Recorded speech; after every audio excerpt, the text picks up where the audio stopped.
Hey, this is Nat, and we're off our couch in Orlando, Florida at Dezerland Park, the largest indoor attraction in the state of Florida at 8,000 square feet. Admission is free, and there are multiple attractions to purchase individually and enjoy, like the arcade, pinball machines, bowling, go-kart racing, and more. Too much to enjoy in one visit. In fact, if you were off the couch with us last video, you know that we were here enjoying just a portion of Dezerland Park, one exhibit in the Auto Museum, the Bond Museum. And if you joined us that video, you may recall we purchased Groupons for admission to the Auto Museum, and Dezerland Park also offers buy one get one free passes to the Auto Museum and other discounts to some of their attractions at the entrance during our visit. So if you're looking to save some money, be on the lookout for those passes when you visit. Thanks so much for joining us off the couch again here at Dezerland Park. If you're just joining us, welcome, and you'll find a link to our visit to the Bond Museum and Lounge in the description box that we toured last video. Just like in that video, we'll highlight some of the cars and exhibits as we walk. If we did attempt to show you everything, we would be here all day. And I mean that literally, because there are over 17 themed car exhibits featuring over 2,000 movie, celebrity, military, and historical vehicles. That's a lot. It's even more mind-blowing when you see it. And if I'm understanding correctly, this is from the collection of real estate developer and billionaire Michael Dezer. So we'll go ahead and get started. We are coming across the longest car in the world, according to the Guinness Book of World Records.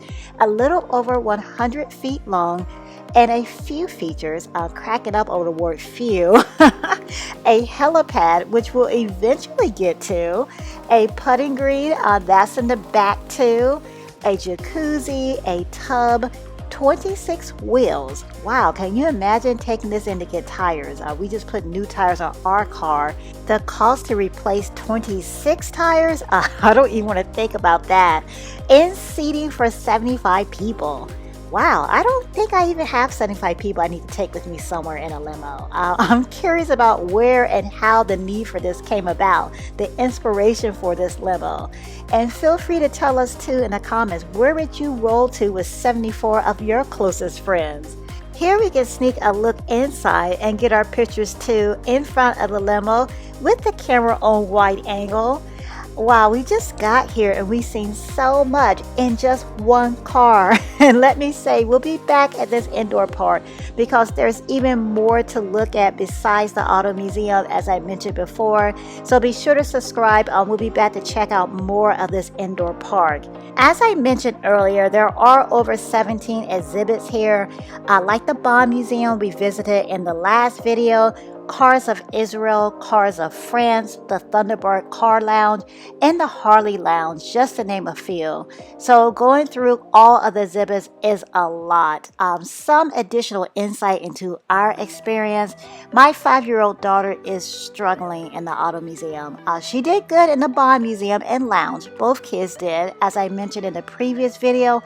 I believe because it's more compact, with a variety of items to look at other than just cars. In the rest of the Auto Museum, it's a different story. She's tired. She's tired of walking. She is looking for a car. Our car. She's ready to head back to the parking lot. She's over all of these other cars. I decided against bringing a stroller because I thought it may be difficult and a pain to push around and keep up with. I'm rethinking that decision now. I should have brought the stroller. So if you can relate, that may be something to keep in mind because this museum is huge and there's a fair amount of walking involved. Of course, there are shops, restaurants, and candy stores also located within Dezerland Park.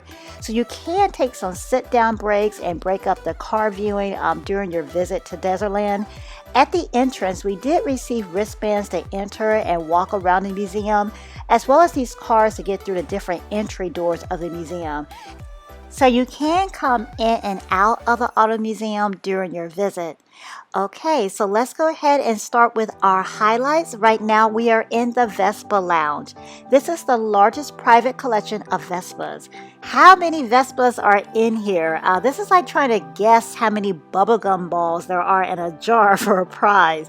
So something interesting about Vespas, it is an Italian brand of scooter, and Vespa means wasp in Italian. Don't know why, I've never ridden one. If you have or if you know, tell us about it in the comments. Beside the Vespas is the microcar lounge.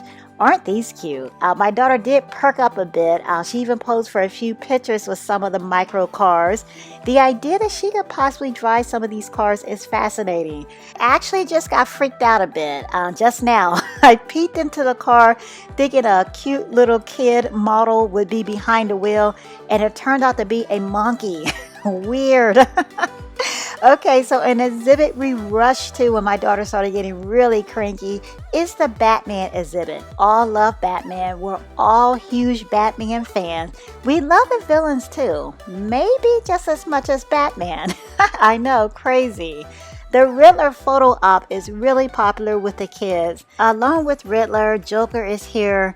Without Joker, Batman just wouldn't be the same. And then there's Catwoman. I love the chemistry between Batman and Catwoman. I'm going to refocus and get back to Batman, the star of the exhibit. I guess it's obvious we love the villains and Batman.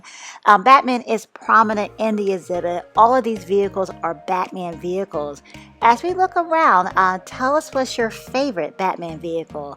And just like I asked during our tour of the Bond Museum, tell us your favorite Batman in the comments too. Are you an old school Batman fan, Batman 66? Are you into the newer Batmans? I think there are 3 Batmans with upcoming movies right now. Michael Keaton, who is represented here in his earlier Batman films. I believe he'll be in the upcoming Flash movie. Robert Pattinson from the latest movie, The Batman, and Ben Affleck will reprise the role of Batman in 2 other upcoming movies, Aquaman and The Flash, I believe. It's a lot to keep up with. Being a Batman fan can keep you busy. Being a Batman collector, even more busy. Here's a few shelves of Batman memorabilia. We saw way more on the shelves at the Bond Museum. And I know this collection is small compared to all the Batman related items that are available out there. And there are some information posters about some of the vehicles in here. I'm not really sure which Batman this is though. I must have missed this Batman movie or cartoon. Or is it from the comments? Because I don't read the comments. Maybe that's why I don't recognize this Batman. I am definitely more of a fan of the more recent Batmans with more of a serious tone. But I don't believe the uniqueness and coolness of the old school Batmobile can be denied or beat in my opinion. Let's see. There's a Bat phone, Bat extinguisher, Bat turn lever. That's what it reads at the top. Never heard of that one before. My personal favorite is the Bat shark repellent spray. My son owns a lot, maybe all of the Batman 66 graphic novels. And when the Bat shark repellent spray comes out, you know the story's about to be good.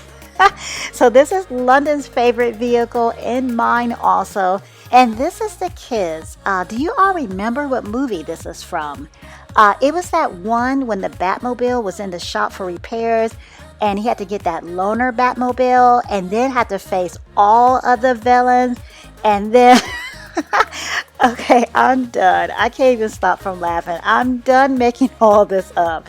This is actually a Messerschmitt German microcar turned into a Batmobile. And look, it has a Bat phone too. The kids actually got to sit in this one, so this is hands down their favorite. It is really cool. One last thing I want to mention before we head to the next exhibit. Different Batman songs as well as Batman's theme song plays constantly in this exhibit. Just adding more to the nostalgia. They're playing Bat Dance by Prince right now. You know, I didn't realize Prince created an entire soundtrack album for the 1989 film Batman. I'm dancing to it now though. So moving on to the Hollywood movie cars. The Cars of the Stars. London is acting as our tour guide in this area. He knows all the cars. Obviously, I'm not very observant while watching movies, because I'm not recognizing much. London is excited to see Christine. Again, another movie I've never seen, never even heard of. Apparently, it's a horror movie about a killer car, and that green glow looks pretty creepy. On a lighter note, the Black Beauty from the Green Hornet show is here, and behind the next door is the Mystery Machine. There is another Mystery Machine along the red carpet at the entrance to the Auto Museum. This same room also has vehicles from the Dukes of Hazzard. We're on to the next room. This room is large with lots of vehicles, and if any of these stand out to you or if you recognize any of the vehicles, talk to us about it in the comments. The posters above the vehicles tell you about what TV show or movie the car is from. Also, the theme songs of the movies and shows are on constant loop while we walk. I don't see anything recent just yet. My son watches Inspector Gadget, the reboot, so this car isn't familiar to him. He doesn't recognize any of the vehicles. Needless to say, neither does my daughter, which is likely contributing to her lack of enthusiasm during this visit. The collection is more for those who remember the movies, shows, and music of the 60s, 70s, and 80s, I would say. Here's Marilyn. We saw the Marilyn Monroe car at the beginning of our tour along the red carpet at the entrance. Beyond Marilyn, we see cars from the Fast and the Furious franchise mostly. There is also a vehicle from Mad Max. From the poster, it looks like it's from the Mad Max Beyond Thunderdome film. And I'm not sure why. There are figurines of Betty Boop, Pooh, Mickey, and other characters. They're cute. Not sure what they had to do with the car collection though. Okay, we're going to wrap it up there, not because we've come to the end. There's way more. There is so much to see. Therefore, we believe this is a great value. At the time of this video publishing, admission for adults is $24.95 to the Auto Museum, and for children 4 to 12 is $16.95. So we definitely feel you can get your money's worth with over 17 exhibits. If you're a car enthusiast, a Batman fan, a movie fan period, a fan of the Bond films and novels, a history buff, we really feel you enjoy your visit.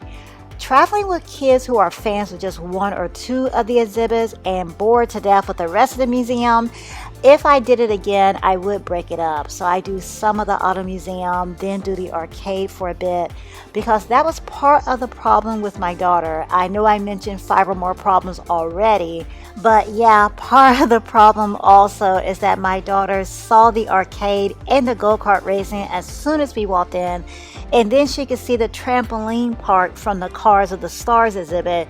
So she's looking at more appealing options to her, while the car exhibits just keep going on and on and on. So if you find yourself in a similar situation, I hope that information is helpful. Don't want you to suffer like we did.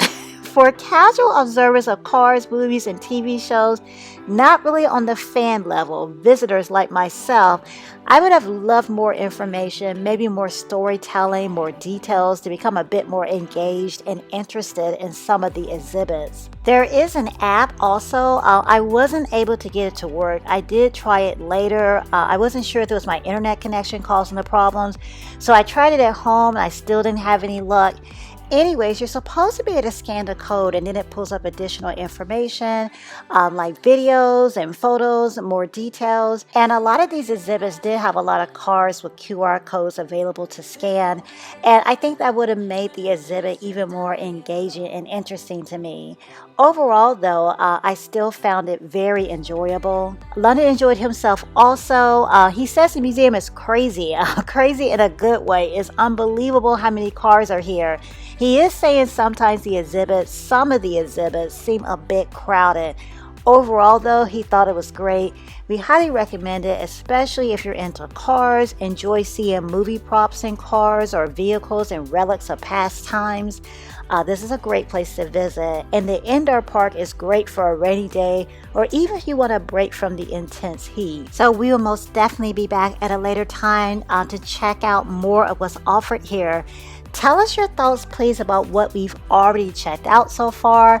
What did you think of the Auto Museum? Have you already visited? If so, what's your favorite exhibit? Are you planning to visit sometime soon? Let us know about that too. And we want to let you know about our next video. Join us at SeaWorld Orlando. We're exploring Sesame Street Land in SeaWorld. So not only are we telling you how to get to Sesame Street, but also all there is to do here. We'll be reciting our ABCs and 1, 2, 3s, of course, but we're also discussing the rides, attractions, food, and games here in Sesame Street Land. So join us next week. If you've yet to subscribe, please do so. It's going to be so much fun visiting the Sesame Street neighborhood together. Thanks so much for joining us again here at the Auto Museum in Dezerland Park. Thank you all for all of the comments as well as the likes, shares, and feedback. Thanks so much for joining us off the couch and making all of this possible. Until next week, click on the video to see another one of our experiences. Thanks for watching.